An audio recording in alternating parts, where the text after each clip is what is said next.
بسم اللہ الرحمن الرحیم۔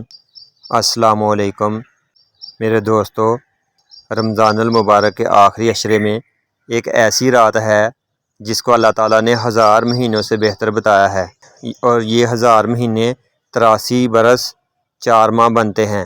تو وہ شخص جو چاہتا ہو کہ اس نے ساری عمر بہت کم عبادت کی ہے، یا وہ مزید اپنے لیے رحمتوں برکتوں کا نزول حاصل کرنا چاہتا ہے، تو اسے چاہیے کہ اس ایک رات میں اللہ تعالیٰ کی عبادت کر کے اپنے لیے اللہ تعالیٰ کی رحمتیں برکتیں حاصل کر سکتا ہے۔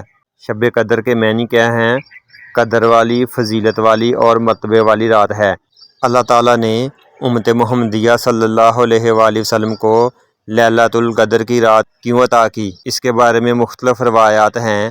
موطا امام مالک میں ہے کہ جب رسول پاک صلی اللہ علیہ وآلہ وسلم کو سابقہ لوگوں کی عمروں پر آگاہ فرمایا گیا، تو آپ صلی اللہ علیہ وآلہ وسلم نے ان کے مقابلے میں اپنے امت کے لوگوں کی کم عمر دیکھتے ہوئے یہ خیال فرمایا کہ میری امت کے لوگ سابقہ امتوں کے لوگوں کی عبادات کی برکات کے برابر کیسے ہو سکیں گے؟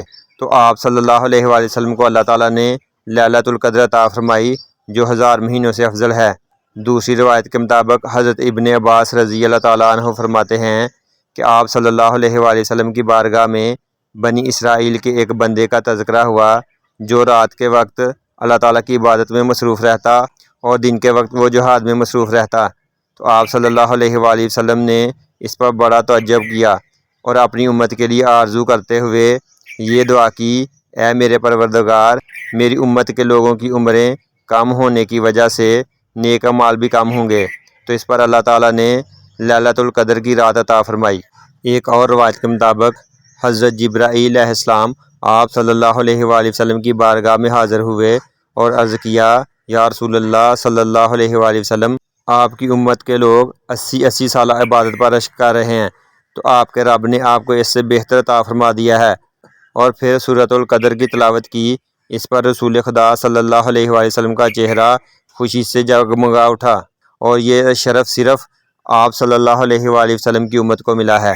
تو میرے دوستو، یہ رات فقط عبادت کی رات ہے کہ ہم سابقہ امتوں کی عمروں کے برابر تو نہیں ہو سکتے، لیکن اسی ایک رات میں اللہ تعالیٰ کی عبادت کر کے ہم وہ ہزاروں سالوں کی عبادت کا اجر و ثواب حاصل کر سکتے ہیں۔